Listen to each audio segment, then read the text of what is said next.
Hey, what's up, guys? Welcome to the channel. UFC 281 is this Saturday. I am so excited.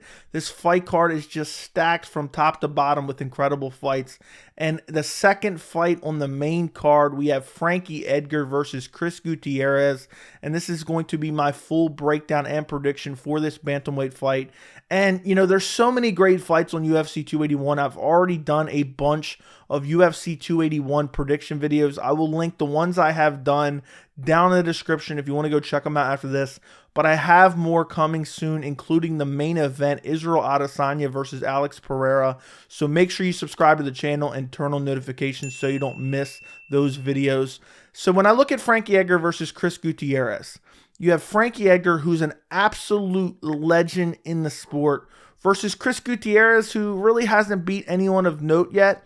And Frankie Edgar in this fight, he said win or lose, this is his last fight, this is his retirement fight, and he's going to ride off into the sunset. So while now this fight is not particularly important for him as far as landscape of the division or looking to become a contender again or looking for a title shot in the bantamweight division, of course Frankie Edgar is going to be more motivated than ever to go out, end his UFC career on a win. And for Chris Gutierrez, we know how this goes in the UFC. Chris Gutierrez, it's looking like the young is going to try to eat the old. This is a perpetual cycle in the UFC, and Gutierrez is going to try to build his name by beating a legend like Frankie Edgar, and this would be the best name on his resume, even though we all know Frankie Edgar's on the decline. A guy like Chris Gutierrez gets a win over Frankie Edgar, and he really starts making that climb to try to make a push towards the top 15 of the division. And Frankie Edgar's ranked in the top 15 right now, which is surprising to me that he's still ranked. But if Gutierrez wins this fight, there is a chance. I mean, more than likely, he will slip into the top 15 rankings, which is absolute insanity. So this is a very important fight for Chris Gutierrez. And for Frankie Edgar, he's fighting at Madison Square Garden. He's on the main card, which some people are questioning, but I understand why the UFC is doing it. It's Frankie Edgar's retirement fight. It's in New York, very close to his home state of New Jersey, and Frankie Edgar's trying to ride off into the sunset with a big win over Chris Gutierrez. So very important fight for both guys. I'm very interested to see how this fight goes because this isn't a gimme fight for Frankie Edgar, and this isn't a gimme fight for Chris Gutierrez. I actually had a lot of trouble coming up with my prediction for this fight. So if you look at the tail of the tape for this fight, you have Frankie Edgar, who is 24-10-1. You have Chris Gutierrez, who's 18-3-2 in his pro MMA career. Edgar is ranked number 12. Gutierrez is not ranked. Edgar is 41 years old. Gutierrez is 31 years old. Edgar is 5'6". Gutierrez is 5'9". Edgar has a 68-inch reach, and Gutierrez has a 67-inch reach. So a 10-year youth advantage for Chris Gutierrez. So Chris Gutierrez, of his 18 pro MMA wins, he has 8 by knockout, 1 by submission, 9 by decision. Of his 4 losses, he has 1 loss by submission. He has 3 losses by decision. So Chris Gutierrez has never been finished by KO or TKO.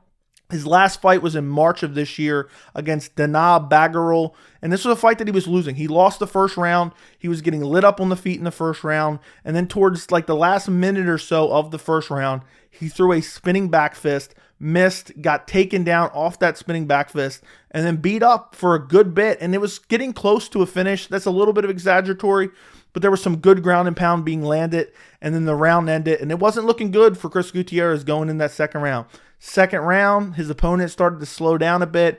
Chris Gutierrez, looking fresh still in the second round, throws another spinning back fist. And this time he connects and puts him out. It was absolutely crazy. It was a nasty spinning back fist. And it was a fight that he was losing. So for him to come back and win with a spinning back fist knockout was incredible. The fight before that, he fought Felipe Colartes. This was back in October of 2021. And this was a split decision win. This was a competitive fight. I think Chris Gutierrez basically won this fight with some positional control. Wasn't particularly a super exciting fight. It was just kind of even on the feet, and there was some mix of some clinch and some takedown attempts. Wasn't anything super notable. The fight before that was against Andre Ewell back in February of 2021. This fight, he chopped the legs of Andre Ewell, brutalized him. I thought there was a chance in the third round he could get a leg kick stoppage TKO, but he wasn't able to. But he wins this fight with a clear decision over Andre Ewell. The fight before that was a draw against Cody Durden, who came in on short notice, took him down early in the first round, had his back, controlled him for the entire first round, just dominated him in that first round. and then basically got a 10-8 off that first round. And then Chris Gutierrez went to work in the second and third round, won those 2 rounds. So then it ended up being a unanimous draw in this fight. All 3 judges gave Cody Durden the first round 10-8, and that's what made this a draw. And the only other fight I'm going to talk about, because there's not a lot of notable fights, on Chris Gutierrez's resume, is Vince Morales. He finished him via TKO leg kicks back in May of 2020. And Chris Gutierrez, we're going to talk about in a little bit, his best weapon is his leg kicks. So, that was an incredible performance. And to get a stoppage via leg kicks is very rare in the UFC, so it was cool to see. You move over to Frankie Edgar. Of his 24 wins, 7 by knockout, 4 by submission, 13 by decision. Of his 10 losses, 4 losses by knockout, 6 by decision, 0 by submission. He comes into this fight losing 4 out of his last 5. And the one win he has over Pedro Munoz was a split decision. In my opinion, it was a robbery, or close to a robbery. Pedro Munoz should have won this fight. His last fight was against Marlon Vera at UFC 268. A lot of people just remember the front kick KO because Frankie Edgar, the front kick KO that landed was just absolutely brutal. There's that picture where he looks, 90 years old. There's someone who took a photograph right as the kick landed. It was absolutely brutal. In the third round, this was a very competitive fight. Frankie Edgar won the first round pretty much with his grappling, but also did very well in the feet. Second round was close, but Marlon Vera landed the more damaging shots, even though Edgar had a takedown and some control time and some damage on the ground. And then the third round was kind of even. It was leaning Marlon Vera. He was pressuring. He was landing some good knees up the middle. And then he eventually lands that front kick. And it was absolutely nasty. But honestly, this was a very competitive fight, even though people just remember the KO. The fight before that, he got absolutely destroyed by Corey Sandhagen in the first round. Flying knee, stiffened up. One of the most brutal KOs I've ever seen. The Pedro Munoz fight I already talked about. It was a competitive fight, but Pedro Munoz should have got the win, even though Frankie Edgar did. The fight before that, he got TKO'd by Chan Sung Jung. The fight before that, he fought Max Holloway for the title. And one thing I wanted to mention about Frankie Edgar is he's been around forever. And to be able to compete at the highest level for as long as he has is absolutely incredible. He has been in the UFC since, this is insane. He's been in the UFC since 2007. That is insane. He won the belt in 2010 over BJ Penn. He took it off BJ Penn. And even when he lost his belt eventually to Benson Henderson, it was a very close fight. He got an immediate rematch and he lost again via split decision in the lightweight division. And what's crazy about the fact that Frankie Edgar was able to become champion in the lightweight division is he is undersized in today's bantamweight division. Marlon Chito Vera was bigger than Frankie Edgar, and Frankie Edgar used to fight 2 weight classes above, and this guy is just a legend. The BJ Penn fights, the Gray Maynard fights, if you haven't seen those, he fought to a draw against Gray Maynard in a title fight where he was almost finished badly, comes back and is able to fight for a draw. Then they gets a rematch with Gray Maynard, gets rocked early in that fight, then eventually finishes Gray Maynard in the 4th round. Fought Jose Aldo when he moved down to 45 for the featherweight title, lost that by decision. He has wins over Charles Oliveira, Cub Swanson, Uriah Faber, Chad Mendes, fought Jose Aldo for an interim featherweight belt when Conor won the belt and then wasn't defending. He has a brutal stoppage win over Yair Rodriguez back in 2017. This guy has fought the who's who. This guy's a legend of the sport, and it's crazy that he's been able to stick around for so long competing at a high level, even though now is really his time to get out of the sport, considering his last 5 performances and the fact that he's getting KO'd in these performances. But he took a year off since UFC 268. He's fighting again in Madison Square Garden almost exactly a year later, a little more than a year later. And now he's fighting Chris Gutierrez. And this is a hard fight to pick because when I think of this fight, I basically think of 2 potential outcomes. I think of Frankie Edgar winning via decision, or I see Chris Gutierrez winning via KO, TKO. And, Frankie Edgar is just getting up there in age. He's been KO'd so many times. He's absorbed so much damage over the course of his career. It's hard to really pick Frankie Edgar with any confidence because you wonder, where is his chin at?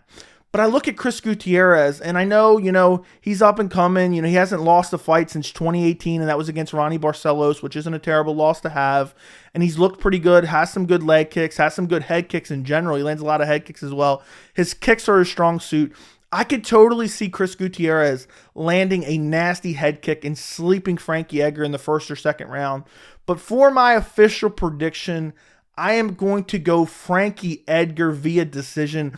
I just think Frankie Edgar is better than Chris Gutierrez for the most part everywhere. I think he's a better wrestler. I think, you look what Cody Durden did to Chris Gutierrez in the first round. I think Frankie Edgar can do that.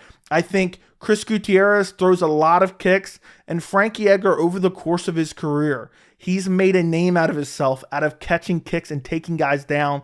Caught a lot of Benson Henderson's kicks. Both times he took Marlon Vera down, he caught kicks, was able to take him down. He has great wrestling. He has good top game. He does work when he's on top, and he has great footwork as well. So while I can see Gutierrez going out there and chinning him, I think Frankie Edgar is more motivated than ever.